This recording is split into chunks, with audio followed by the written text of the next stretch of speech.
ஒரு சில மாமியார்கள்ட்டையும் மருமகள்கள்ட்டையும் ஒரு விஷயம் சொல்லிக்கிறேன். 6 அடி குழி மட்டும்தான் மிச்சம். போட்டி பொறாம சண்டை வேண்டாம். ஒருவரை ஒருவர் புரிஞ்சுக்கோங்க. மருமகள்ங்கிறவ அவங்க அம்மா, அப்பா, சொந்த பந்தம் எல்லாத்தையும் விட்டுட்டு உங்க வீட்டுக்கு வர்றா. அதனால உங்க வீட்ல எல்லாம் புதிய நபர்கள் எல்லாரும் புரிஞ்சுப்பாங்கன்னு ஒண்ணும் இல்ல. நீங்க கொஞ்சம் விட்டு குடுத்து போங்க. 2வது மாமியார்ட்ட சொல்றேன். கொஞ்சம் அட்ஜஸ்ட் பண்ணிக்கோங்க. அன்பா இருங்க, பாசமா இருங்க. சொல்லிக் குடுங்க. அதே மாரி மருமகள்களும் மருமகள், பெறாத மகள், அடுத்த மகள் இல்லையா? ஒரு மகளா இருங்க.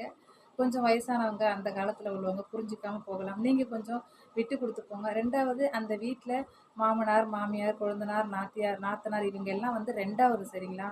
3வது பெர்சன் தான் அவங்க அந்த வீட்ல. உங்களுக்கு மெயின் வந்து உங்க ஹஸ்பண்ட் தான். ஹஸ்பண்ட் உங்கள்ட்ட பாசமா இருக்காரா? விட்டு குடுக்குறாரா? முக்கியத்துவம் குடுக்குறாரா? லவ்வபுளா இருக்காரான்னு மட்டும் பாருங்க. ஹஸ்பண்டுக்காக நீங்க மற்றவர்கள்ட்ட விட்டு குடுத்து போலாம். ஹஸ்பண்டுக்காக நீங்க அட்ஜஸ்ட் பண்ணலாம். ஸோ ஹஸ்பண்ட் உங்கள்ட்ட ஹேப்பியா இருந்தா கண்டிப்பா இந்த